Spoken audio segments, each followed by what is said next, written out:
Hello, and welcome back to my channel.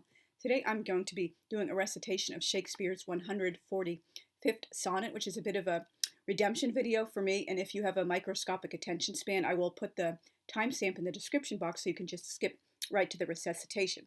Now, I had previously recited this sonnet in a video I did, I believe, in September 2021. It was background information about my first published book, And Jakob Flew the Fiend Away, but unfortunately I was still getting comfortable on camera at the time and speaking alone, so I kind of stumbled. I had to look down at the page twice, which was really humiliating for me, particularly because just very recently I had recited all 136 lines of Canto 1 of Inferno in the original medieval Italian without missing a beat, and here I am, stumbling twice on only 14 lines of a poem in my own native language. But I really did know that sonnet perfectly at the time, and hopefully I can redeem myself for that here. Now, I'm obviously not going to be doing a whole full blow-by-blow redo of the background information about this book. You can check that video out if you'd like, and possibly in future, if I get enough subscribers, I may do like a complete redo of that video, as well as many other redo videos of things, that don't have a lot of views or comments, and I wasn't particularly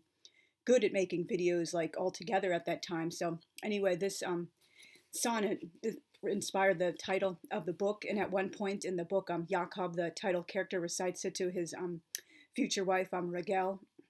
He found the collected works of Shakespeare in a Dutch translation when he stumbles across her former hiding place. He didn't realize that she was like living there, but he finds, all these books her parents had given her. Well, some of the books her parents had given her for her bat mitzvah, and there's like a note and a letter and stuff, so he obviously knows who it's for, and like he recognizes the girl in the picture, and he finally finds out her name. He never discovered her name, even though they had met a number of times previously. He's just he's thinking about her constantly, like dreaming about her, drawing her in his sketch pad. He just can't get her out of her mind, even though he's like trying to deny it to everyone, even himself. And when they're finally like together again, they meet after the war. He's a soldier in the Dutch army, but he's sent to Westerbork after its liberation as part of a humanitarian relief mission, and to give the survivors one of their own, like someone who can like help comfort them in a way that the Canadian, the Dutch soldiers really can't if they're not Jewish. And he recites this sonnet to her after he gives her back her things, but he does kind of mix up the language a little bit to reflect the fact that he's not only reciting it to her, but casting himself in a different role in the poem than Shakespeare originally intended. And this is a really beautiful sonnet, and I will be reading the version I wrote in the book, where he mixes up the pronouns a little bit. And so here is the sonnet. Those lips that love's own hand did make breathed forth the sound that said, I hate, to me that languished for her sake. But when she saw my woeful state, straight in her heart did mercy come, chiding that tongue that, ever sweet, was used in giving gentle doom, and taught it thus anew to greet. I hate, she altered with an end, that followed it, as gentle day doth follow night, who like a fiend from heaven to hell is flown away. I hate from hate away she threw, and saved my life, saying, not you.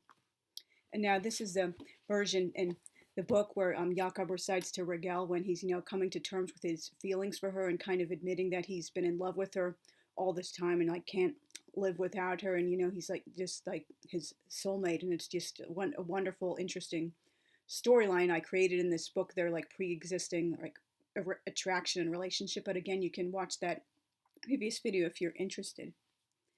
Those lips that love's own hand did make breathed forth the sound that said, I hate, to you that languished for my sake.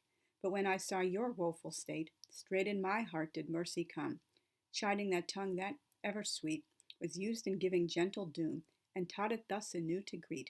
I hate, I altered with an end, that followed it as gentle day doth follow night, who like a fiend from heaven to hell is flown away.